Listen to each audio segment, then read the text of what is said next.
Armenia's embattled Prime Minister Nikol Pashinyan is seen as a liberal reformer. But many want his resignation. Karen MinasyanAFP via Yerevan, Armenia. A crowd protesters descended on central square of the Armenian capital Wednesday night. First, in small groups, they mingled with families eating ice cream on benches. And then a wide sea angry faces formed. Heavily armored riot police formed an iron cordon around the government building. The building's windows were already broken by bricks thrown at a demonstration the night before.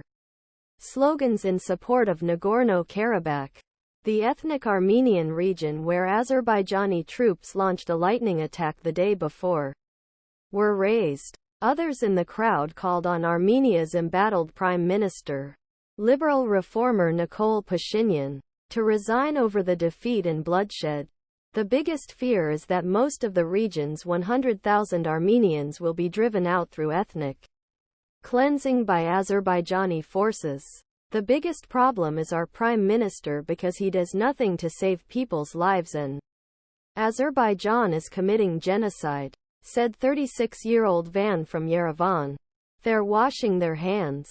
Pashinyan was commander-in-chief in 2020 when Armenia and Azerbaijan fought a bloody 44-day conflict over breakaway region, which is within Azerbaijan's internationally recognized borders but has been controlled since a war by its ethnic Armenian population following the collapse of Soviet Union. Due massive territorial losses, Armenian forces were forced to depend on Russian peacekeepers maintain the status quo. However, with Moscow reaching a stalemate with its full-scale invasion of Ukraine, Azerbaijan has tightened its grip on Nagorno-Karabakh.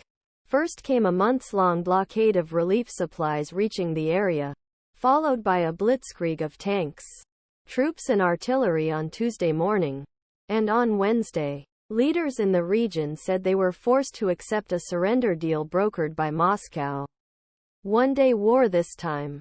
Pashinyan, despite his deep support for the Karabakh Armenians, was helpless to prevent the Armenian state from being dragged into conflict.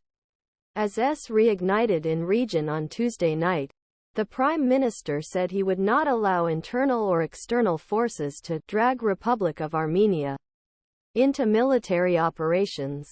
Another war in which Azerbaijani troops, trained equipped by allies Turkey and Israel, are outnumbered outgunned, could pose a profound threat to Armenia's existence, especially after Azerbaijani troops seized control of strategic high points within its borders during the invasion last September.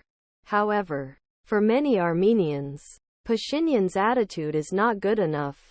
This here is a genocide alarm, said opposition lawmaker Aspram Krpeyan, who attended the protests on Wednesday night.